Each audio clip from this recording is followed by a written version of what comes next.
saturados de noticiários, não é isso?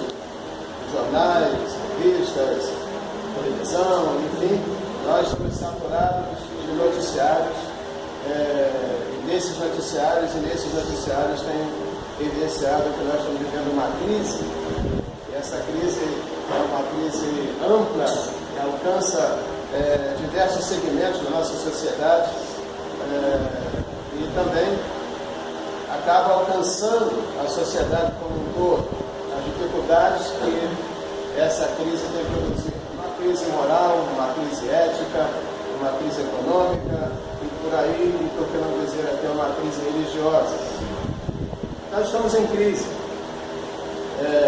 vamos dizer assim, né? E em tempo de crise, algumas coisas acontecem com a igreja.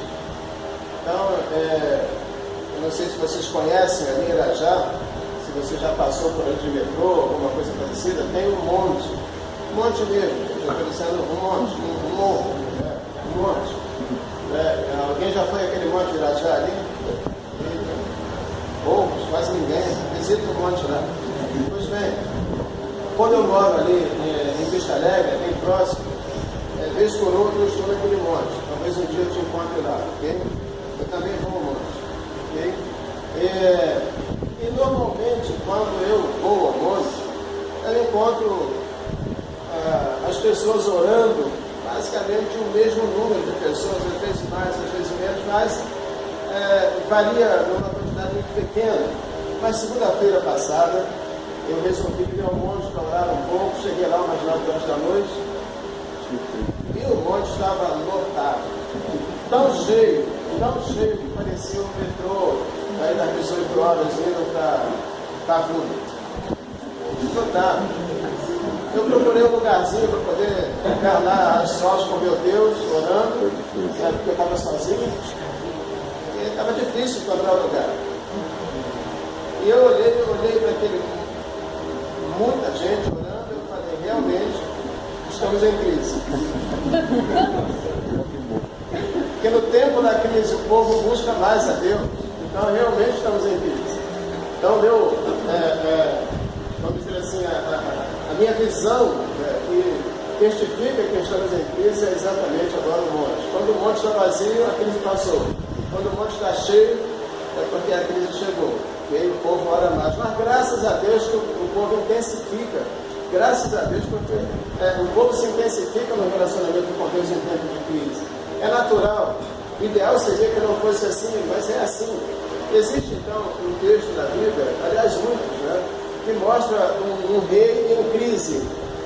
É um texto longo, não vou ler aqui, depois você pega e leia, porque são pelo menos 3 capítulos. São os capítulos 36, 37 e 38 de Isaías. Eu até fiz um comentário sobre eles rapidamente lá na sala. Mas o rei Ezequias estava em crise por causa do império assírio. E o rei Senaqueribe era muito arrogante. E o rei Senaqueribe estava a fim de conquistar Jerusalém, o império do rei Ezequias, lá do Reino do Norte, enfim, lá de Israel. Pois bem, ele cercou Jerusalém. Ele mandou um recado para o rei Ezequias, dizendo para o rei Ezequias, olha, não reaja, se entrega, seja o meu súdito, me dê aí o que é seu, porque não tem jeito de você escapar, não adianta fazer aliança com o Egito, porque eu vou te destruir se você tentar fazer essa aliança. Melhor para você se render. E lá estava Senaqueribe com um exército numerosíssimo. Então o que faz o rei Ezequias? Ora, ele foi ao monte, não sei qual monte, mas ele deve ter ido ao monte, ok? E ele orou a Deus, e Deus respondeu a oração dele dizendo, não tenha medo, Senaqueribe não vai entrar na cidade. Eu não vou deixar que ele entre aí, ok? Primeira vitória do rei Ezequias, ok? Mas Senaqueribe não se deu por satisfeito. Ele se retirou para uma outra batalha, mas deixou lá o general dele para poder fazer ameaças a Ezequias. E ele entregou uma carta ao general dele para que essa carta fosse entregue a Ezequias. E a carta era uma afronta a Deus. E nessa carta, Senaqueribe dizia para Ezequias, não pensa que o seu Deus poderá te livrar. Não engane o povo dizendo que o seu Deus poderá te livrar, porque ele não poderá te livrar. Olha para as outras nações, qual foi o Deus que pôde livrá-las ou livrar as outras nações das minhas mãos. Nenhum Deus me resistiu, e o Senhor também não me resistirá. Ezequias pegou essa carta, entrou no templo, abriu a carta diante de Deus e falou: olha, Senhor, o que ele escreveu sobre ti. E Deus ficou irado contra Senaqueribe. E Deus disse para Ezequias que iria dar conta dele, ia pôr um anzol nas narinas dele, enfim, depois você lê o texto. E naquele tempo, então, naquele intervalo ali, Senaqueribe foi morto pelos próprios filhos.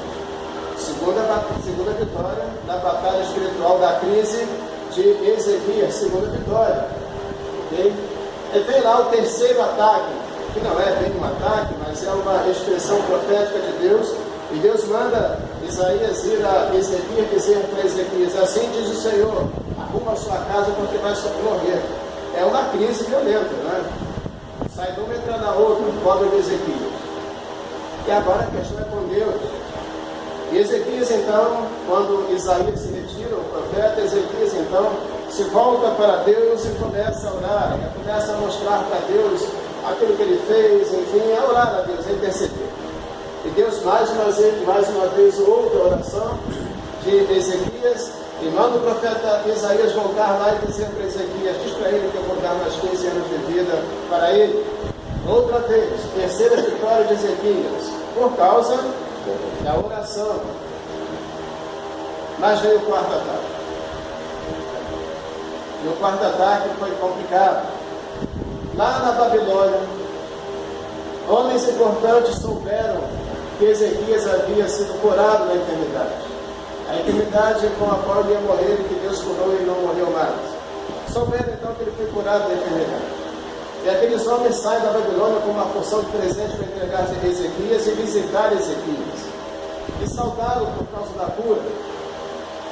E quando chega lá em Jerusalém, Ezequias recebe aquela comitiva e abre as portas do palácio e mostra tudo aquela comitiva. Mostrou tudo que estava no palácio, todo o ouro, toda a prata, todo o tesouro que havia no palácio. E a comitiva satisfeita, e Ezequias também, a comitiva foi embora. E quando a comitiva sai, vai embora, quem é que vem? Profeta. Quando o profeta se aproxima é muito complicado. Pois bem, lá vem o profeta Isaías e começa a fazer algumas perguntas que incomodam. Mas, basicamente, Ezequias está tão envolvido com a alegria dele de ter mostrado tudo que era dele, do palácio dele, que ele nem percebe a gravidade da profecia e das perguntas. Então Isaías pergunta: quem era aquela gente que veio te visitar? E Ezequias diz: são babilônios, pessoas importantes que vieram me ver, porque eu fui curado e a minha vida foi poupada. Isaías faz uma segunda pergunta: o que você mostrou a eles? Mostrei tudo. Tudo. Não deixei nada que não fosse mostrado. Mostrei todas as riquezas do meu palácio. Então Isaías faz uma profecia: assim diz o Senhor, haverá um tempo então que tudo que você mostrou te será tirado, nada ficará. E Ezequias diz assim para o profeta Isaías: boa essa palavra. Ele estava tão envolvido que ele nem percebe o que ele está dizendo e ainda diz: boa é essa palavra. Ok? Ezequias foi derrotado. Ele consegue 3 vitórias por causa da oração em tempo de batalha espiritual. Deus lhe dá 3 vitórias consecutivas. Na quarta vez, ele não consultou a Deus, ele não orou a Deus, ele não perguntou nada a Deus, ele não foi a Deus. Você sabe por que ele não foi a Deus?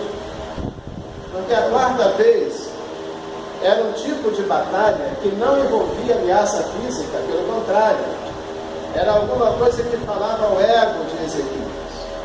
Perceberam? As grandes ameaças que nós temos numa batalha espiritual não são aquelas batalhas que ameaçam a nossa vida, mas são aquelas batalhas que enaltecem o nosso ego. É nessas que nós caímos. São nessas batalhas que nós perdemos.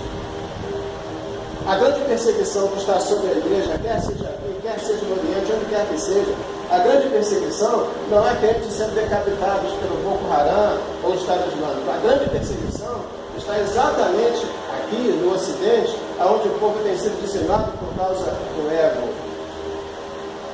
Aqui tem morrido muito mais crentes espiritualmente do que crentes mortos nos países islâmicos fisicamente. Não dá nem para comparar. Okay?